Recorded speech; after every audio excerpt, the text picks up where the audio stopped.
नमस्कार किसान भाइयों, कैसे हैं आप। आशा है कुशल मंगल होंगे दोस्तों।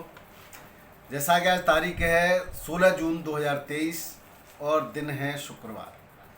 दोस्तों, पिछले 2-3 दिनों से लगातार न्यूज़ चैनलों ने, मीडिया ने एक खौफ बना रखा है बिपरजॉय तूफान का। तो बिपरजॉय तूफान गुजरात के कच्छ बॉर्डर से रात को टकरा चुका है। 110 से 125 की स्पीड के बीच में काफ़ी लोगों में का इसमें बीच में मतभेद है। उतनी स्पीड से टकराने के बाद उसने तबाही का मंजर फैला दिया है गुजरात में। अब गुजरात के समुद्र तट से टकराने के बाद इसकी जो दिशा है वो हमारे दक्षिणी राजस्थान की तरफ है। इसके क्या प्रभाव पड़े हैं इस पर, किसानों की स्थिति पर इसका क्या असर होगा और क्या असर होगा आलू के भावों पर, और कैसे किसान की आय होगी दुगनी, इन तथ्यों पर आज हम बात करने वाले हैं दोस्तों। तो हमारे साथ अंत तक जरूर बने रहिएगा, जिससे आपको कुछ वैज्ञानिक तथ्यों के बारे में, कुछ ऐतिहासिक तथ्यों के बारे में, कुछ सरकारी योजनाओं के बारे में, आलू के भावों के बारे में, देश की स्थिति परिस्थिति के बारे में सही, सटीक और तथ्यपरक जानकारी आपको मिल सके। इसके लिए आप हमारे साथ जुड़े रहिए। साथ ही जो नए लोग हैं, पहली बार देख रहे हैं वीडियो को, वो चैनल को सब्सक्राइब करना बिल्कुल न भूलिएगा दोस्तों, जिससे कभी भी हम आपके हित की जानकारी जब भी लेके आएँ आप पर नोटिफिकेशन आ जाए और आप उसको समय पर देख सकें। तो आइए वीडियो शुरू करते हैं। मैं हूं आपका डॉक्टर के भारद्वाज और आप देख रहे हैं ब्रजराज कृषि फार्म यूट्यूब चैनल। सबसे पहले मैं आपको ये जो तूफान आ रहा है, तूफान ने जो तहलका मचा रखा है, इसकी बात करता हूं। तो दोस्तों, सरकार की सक्रियता और बचाव दलों ने लगभग 8 तटीय क्षेत्रों से, गुजरात का जो सबसे ज़्यादा क्षेत्र है तटीय, 8 तटीय क्षेत्रों से लोगों को पहले ही, क्योंकि मौसम विभाग की चेतावनी थी, तो पहले ही सुरक्षित जगह पर निकाल लिया था। और सबसे ज़्यादा जो है 46,800 लोग कच्छ जिले के, इसके बाद 10,749 देवभूमि द्वारिका से, 9,942 जामनगर से, 9,243 मोरबी से, 6,822 राजकोट से, 4,864 जूनागढ़ से, 4,379 पोरबंदर से, 1,605 गिर सोमनाथ जिले से, इस सबको सुरक्षित स्थानों पर पहुंचा दिया गया था, जिसमें 8,900 बच्चे, 1,131 गर्भवती महिलाएं और 4,697 बुजुर्ग लोग भी थे। तो इसकी वजह से काफ़ी मात्रा में जनहानि होने से बच गई, लेकिन फिर भी बहुत बड़ा नुकसान पहुंचा के गया है। और भारी बारिश और तूफान की चेतावनी अब राजस्थान के दक्षिणी क्षेत्र में जारी की गई है। सौराष्ट्र में 110 से 125 किलोमीटर की रफ्तार से टकराया, तूफानी हवाएं चली, उसकी वजह से काफ़ी मात्रा में लगभग 524 पेड़ गिर गए, 22 लोग घायल हो गए और 2 लोगों की मौत हो गई। दोस्तों, ये वो आंकड़े हैं जो सरकार की नज़र में आ जाते हैं या मीडिया की नज़र में आ जाते हैं। इसके अलावा भी तस्वीरें भयावह हो सकती हैं। अब जो 940 गांवों की बिजली गुल हो गई, कितने लोग परेशान हैं। अब आप समझिए इसका क्या असर रहेगा। किसानों की जो फसलें थी, जो हरी सब्जियां उगाई गई थी या अगले आने वाली फसल की तैयारी की गई थी, उस पर विपरीत प्रभाव पड़ेगा। हरी सब्जियां नष्ट हो जाएंगी पूरे क्षेत्र की। इसकी वजह से काफ़ी किसानों की आय भी प्रभावित होगी।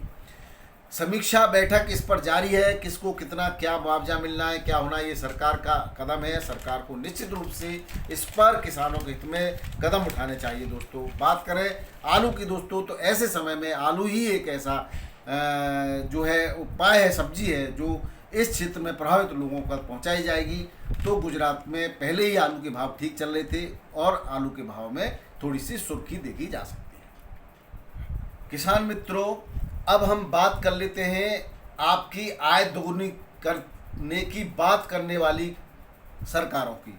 और जो भी आपने देखा होगा, पिछले दिनों सरकार ने एक कोल्ड स्टोरेज के भावों को नियंत्रण में रखने के लिए एक भाव निर्धारित कर दिया था कि इस भाव में किसानों से कोल्ड स्टोरेज के मालिक जो है कोल्ड आलू की बोरियों को रखेंगे, केवल इतना भाव लेंगे, जो कि 600 आपका 230 रुपये निर्धारित किया गया था। इसके विरोध में चूँकि उनकी यूनियन है कोल्ड स्टोरेज यूनियन, वो कोर्ट पहुंच गई और हाई कोर्ट ने अभी उस पर रोक लगा दी है और आगे विचार करने का जो है उन्होंने रिपोर्ट मांगी है सबसे, जिला उद्यान अधिकारियों से, और रिपोर्ट मांगने के बाद जो डिसाइड होगा ये कोर्ट का निर्णय है और सबको मान्य होगा। हम माननीय कोर्ट की जो है उनके सम्मान करते हैं, उनकी बात को मानने के लिए बाध्य भी हैं और मानना भी चाहिए दोस्तों। परंतु क्या किसानों के पास ऐसी कोई यूनियन है जो इसके अगेंस्ट कोर्ट में जा सके?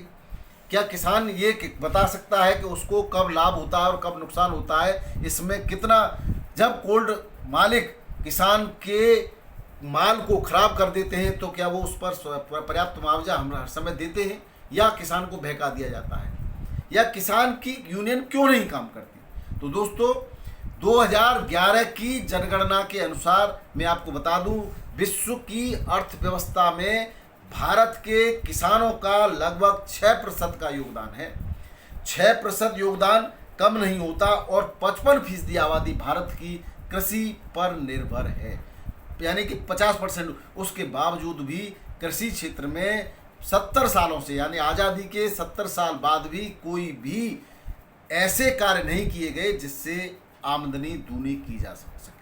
दोस्तों एक सरकार आती है, कोई बात करता है हम कर्जा माफ़ कर देंगे, कर्जा माफ़ डिफ़ॉल्टरों का होता है हमेशा, और इससे कुछ लोगों की आदतें खराब होती हैं, बैंकों से कर्जा ले तो लेते हैं लेकिन उनके पास होते हुए भी वो इस उम्मीद के साथ जमा नहीं करते क्योंकि हो सकता है अगली सरकार आएगी और हमारा कर्जा माफ़ कर देगी। उसकी वजह से जो किसान अग्रणी किसान हैं, जो देश हित में काम करना चाहते हैं, जो कुछ बिजनेस भी करना चाहते हैं और बैंकों की तरफ लोन के लिए उनका मुंह देखते हैं, वो लगातार चक्कर लगाने के बाद भी उनको सुगमता से बैंक लोन नहीं देती। उसका कारण होते हैं डिफ़ॉल्टर लोग, और जिसको लोन नहीं लौटाना है वो दलालों से भी संपर्क करेगा, एजेंटों से भी संपर्क करेगा, कमीशन खोरी भी देगा, रिश्वत भी देगा और एन केन प्रकार इन लोन हासिल कर लेगा और फिर जमा नहीं करेगा। किसका नुकसान होता है दोस्तों? सरकार, बैंकों का नुकसान होता है, देश का नुकसान होता है, और हम जैसे या आप जैसे ईमानदार किसानों का भी नुकसान होता है। ये भावना जब तक रहेगी तब तक कैसे किसान का फायदा होगा? और मैं कुछ बातें आपको बता देना चाहता हूं। आपको बता दूं मैं कि अग्रणी, दुनिया में सबसे अग्रणी जो है कृषि उत्पादन और निर्यातक देशों में भारत शामिल है। कृषि का उत्पादन सबसे ज़्यादा और सबसे ज़्यादा निर्यातक भारत करता है, और इसके बावजूद भी किसान सबसे ज़्यादा आत्महत्या भारत के अंदर करते हैं। और सबसे ज़्यादा जो बात होती है राजनीतिक स्तर पर, राजनीतिक दल वो किसान के उत्थान की बात शुरू से, पहली चुनाव से ही करते आ रहे हैं। 1950 के बाद से बहुत तेज़ी से हम किसान के लिए ये कर देंगे, किसान के लिए वो कर देंगे। अभी हमारी उत्तर प्रदेश सरकार ने कहा था किसान के ट्यूबवेल के बिजली के बिल माफ़ कर देंगे। हुए क्या? नहीं हुए दोस्तों। ये लग के आ गए और उस पर मीटर के चार्ज भी लग के आ गए काफ़ी मात्रा में। एक साथ बिल आ गया किसान के पास। मैं महीने के महीने जमा करता रहता था और एक साथ अब 2-3 महीने का बिल इकट्ठा करके दे दिया। तो ये क्या किसान के साथ धोखा नहीं है? कौन आवाज़ उठाएगा इसके लिए? हम और आप मिलकर के आवाज़ उठाएंगे। इसके बाद मैं आपको एक बात और बता दूं, हाल ही में हैदराबाद में consortium of Indian farmers association, देखिए हैदराबाद में एक एसोसिएशन किसान की CIFA के बैनर तले 25 से भी ज़्यादा संगठनों ने एक स्वर में आगामी लोकसभा चुनाव में सभी राजनीतिक दलों से किसानों की मांगों को अपने अपने घोषणा पत्र में शामिल करने के लिए दबाव बनाया। किसान घोषणा पत्र में हर बार शामिल होती है, इस बार भी शामिल होंगी, लेकिन क्या उन पर अमल होगा और चुनाव जीतने के बाद सरकारें क्या उन घोषणाओं को जमीनी स्तर पर, धरातल पर लागू कर पाएंगी? ये एक सोचनीय और विचारणीय प्रश्न है। तो और सरकारों को भी चाहिए कि किस तरह से धरातल पर उन योजनाओं को लाया जाए। उनमें जो योजना है उनके बारे में मैं आपको थोड़ा सा बता देता हूँ। उर्वरकों, कीटनाशकों, ट्रैक्टर, हार्वेस्टर जैसे कृषि इनपुट पर सब्सिडी बढ़ाई जाए। इसके अलावा GST घटाने चाहिए किसानों के उत्पादों पे। जो किसान के लिए इनपुट है, किसी के खेतों में जब कृषि उत्पाद को बढ़ाने के लिए जो भी चीज़ें लगाई जाती है वो इनपुट कहा जाता है। उस इनपुट पर GST घटानी चाहिए जिससे किसानों को वो सस्ते दामों पर मिल सके। 50% सब्सिडी पर डीजल उपलब्ध हो सके किसानों को, आवश्यक वस्तु अधिनियम को हटाना चाहिए, कृषि उत्पादों की आवाजाही पर लगे प्रतिबंध को हटाना चाहिए। अभी निर्यात पर प्रतिबंध लगा रखा है, आलू भरमार है आलू की देश में, लेकिन कोई निर्यात पर चर्चा नहीं है। जो नेपाल हमसे आलू लेता था वहाँ पर नेपाल ने भी उस पर काफ़ी सारे कर लगा दिए हैं। अब वहाँ के व्यापारियों को पड़ता नहीं आ रहा है, वो भी जो भारत से, जो उत्तर प्रदेश से, जो फर्रुखाबाद कानपुर क्षेत्र से, यहाँ से गोरखपुर से यहाँ से आलू खरीदते थे, वो आलू बंद हो गया है। उसकी वजह से हॉलैंड के आलूओं में, हॉलैंड के दामों में लगातार गिरावट आ रही है। हॉलैंड बहुत ज़्यादा बिकता था नेपाल में। कानपुर की मंडी एक ऊंचाई पर नहीं पहुंची और उससे पहले ही गिर गई, धड़ाम हो गई। वो भाव की जब बात होगी तो मैं बताऊंगा। उसका कारण है दोस्तों नेपाल और आसपास के, जहां नेपाल से जो आलू जाता था उस पर प्रतिबंध लगना, रुक जाना, वहाँ पे करों का बढ़ा देना, जिससे व्यापारी बड़े असमंजस में आ गया है। वो उम्मीद कर रहा है सरकार से कि कहीं से कैसे भी कर को कम करें तभी हम आलू को खरीदें, लेकिन इधर किसान पिसने लग गया है। और अब मैं आगे की बात करता हूँ। इसमें ही किसानों की मांगों में रिमोट सेंसिंग तकनीक का प्रयोग कर 30 दिनों के अंदर जो फसलों का नुकसान होता है उसका आकलन करने के बाद उसका जो है नुकसान की भरपाई सरकार को करनी चाहिए, मुआवजा देना चाहिए।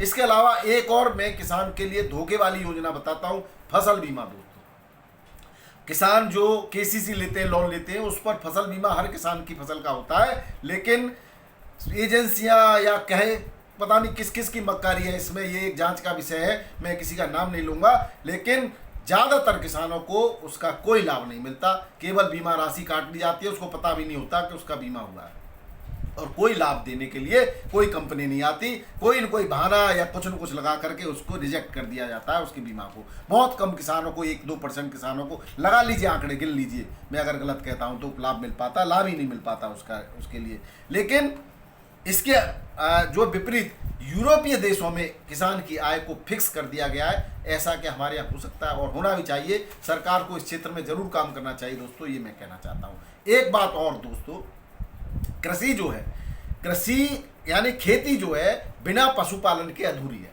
जो किसान भाई पशुपालन के साथ खेती करते हैं वो जैविक की तरफ बढ़िए, आप रासायन पर निर्भरता को कम करिए। उसके लिए आप मैं कई बार योजनाएं बता देता हूं अलग से वीडियो में, और भी मैं बहुत सारे तरीके बताऊंगा। गोबर के खाद से आप कंपोस्ट और जो है वर्मी कंपोस्ट और बहुत सारे आप डीएपी का बिल्कुल विकल्प उससे भी अच्छा तैयार कर सकते हैं। वेस्ट डिकम्पोजर, सरकार इस पर प्रचार प्रसार नहीं करेगी, क्योंकि दोस्तों मल्टीनेशनल कंपनियों का, कीटनाशक वाली कंपनियों का इनका दबाव रहता है, फर्टिलाइजर कंपनियों का दबाव रहता है, और वो चीज़ें आपको नहीं बताई जाएंगी जिससे आप फ्री में या कम पैसों में लाभ उठा करके अपनी कृषि की लागत को कम कर सकें। उसके लिए मैं अलग से वीडियो दूंगा और समय समय पर देता भी आता हूं। आप मेरे चैनल पर वीडियो सर्च करिए, उसमें बहुत सारी चीज़ों के बारे में मैंने पहले ही बताया हुआ है। तो आप पशुपालन को जरूर शामिल कीजिए कृषि के साथ, दुग्ध उत्पादन से अपनी आय बढ़ाइए। और एक और बात दोस्तों, बार बार कुछ लोग हमारे चैनल पर भी कमेंट करते हैं कि सभी किसान मिलकर के ईमानदारी से जितना भी आलू का उत्पादन करते हैं अगले वर्ष कम से कम 20% कम कर दीजिए। दोस्तों आप सभी लोग 20% अगर कम कर देंगे तो 20% उत्पादन कम होगा। उत्पादन बढ़े कोई बात नहीं, आप क्षेत्रफल कम कर दीजिए, उत्पादन बढ़ाने का खूब प्रयास कीजिए, कोई दिक्कत नहीं, लेकिन 20% क्षेत्रफल में कम आलू बोइए और उसमें कुछ और अन्य फसल पर आप पैर रखिए। तो इनको कोल्ड स्टोरेज मालिकों की भी अकल ठिकाने आ जाएगी और आप भी अपने उत्पादों का बेहतर मूल्य ले सकेंगे। हम अन्य फसलों पर भी हमें अपना जो है पैर रखना चाहिए दोस्तों। अब हम बात करते हैं आज के आलू के भावों की दोस्तों, विभिन्न जगह से आलू के भाव। आज दिल्ली आज़ादपुर मंडी में 41 गाड़ियां कल की बैलेंस बच गई थी और 59 गाड़ी आज की नई है, कुल मिला के 100 गाड़ियां हैं। भाव की बात करें तो भाव समान है, कोई ज़्यादा अंतर नहीं है दोस्तों। 58 गाड़ी कोल्ड स्टोर से सीधे यहाँ पर पहुंची है, आगरा, अलीगढ़, हाथरस, मथुरा, इन जगह की, और रेट 480 से 580 50 केजी के पैकेट में बिक्री हो रहा है। 3797 आलू। बात सूर्या की करें तो 730 से 750 आगरा, अलीगढ़, हाथरस, और चंदौसी का 750 से 850 के रेट से बिक रहा है। वहीं चिपसोना की बात करें, आगरा, अलीगढ़ 600 से 650 और चंदौसी का 750 से के आसपास बिक रहा है, और अधिकतम 780 के रेट से। बात करें जो है LR आलू की, तो LR जो आगरा अलीगढ़ का 600 से 650 रुपये पैकेट, गुजरात का 1000 से 1050 रुपये पैकेट, और पंजाब का 600 के आसपास 600 650 रुपये पैकेट के रेट से बिक रहा है। हाइब्रिड आलू 450 से 500 रुपये पैकेट के रेट से बिक्री हो रहा है।